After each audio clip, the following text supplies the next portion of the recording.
by showing His divine authority in reconciliation. Ang reconciliation, ang ibig sabihin reconciliation is the restoration of the friendly relation. So, ibig sabihin panumbalik ng relasyon ng mga kaibigan. Dati kayo'y malayo sa Diyos at naging kaaway niya dahil sa inyong paggawa at pag-isip ng masama.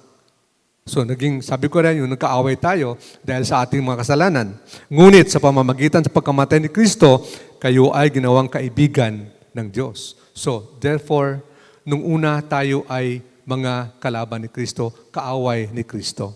Subalit, dahil sa kamatayan ng ating Panginoon Kristo, naging kaibigan na natin ang Diyos sa lahat ng mga COG Church.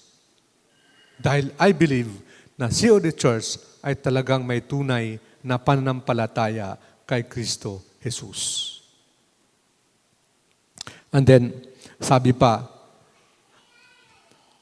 ng 2 Corinthians chapter 5, 18-19, ang Diyos ang gumagawa ng lahat na ito.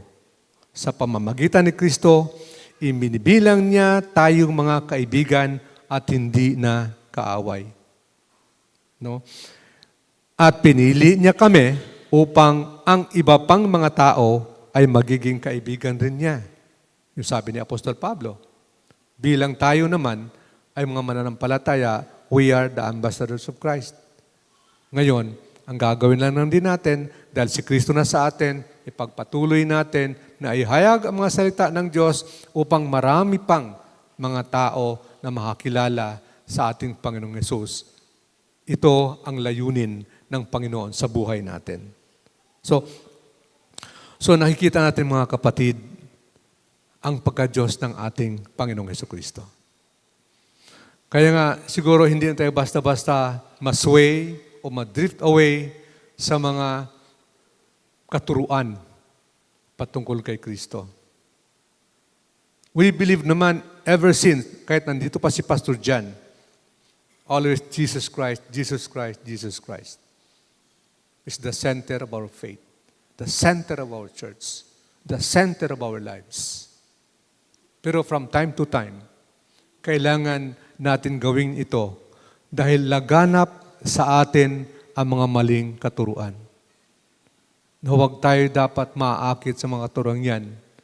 Mga prosper gospel, yung mga katuruan, sa mga bagay na ikaw yayaman, sa mga bagay, katuruan ng mga sabagay na set aside by the Lord Jesus Christ. Kaya everyday sa buhay natin mga kapatid, kahit sa pamilya natin, kahit sa mag-asawa, kahit sa pamilya, kung mayroong mga hilahil, mayroong mga kabigatan, mayroong hindi pagkakaunawaan ang pamilya o asawa, tignan lang natin ang sinasabi ng ating Panginoon Kristo.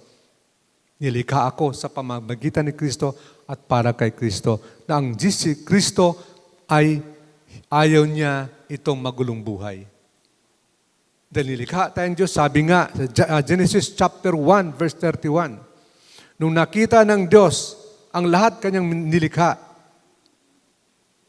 natuwa ang Diyos. So ibig sabihin, lahat ng nilikha ay maganda sa paningin ng Diyos.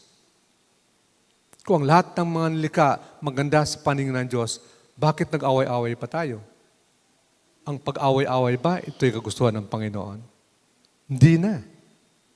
Kaya kung matatandaan preaching last Sunday, sabi nga ni Pastor Lino, lahat tayo ay nilikha ng Diyos na maganda. Kung bakit meron pang mga hilahil sa buhay natin, just because sa kalaban natin sa mundong ito. Tayo ay nagkakalaban-laban.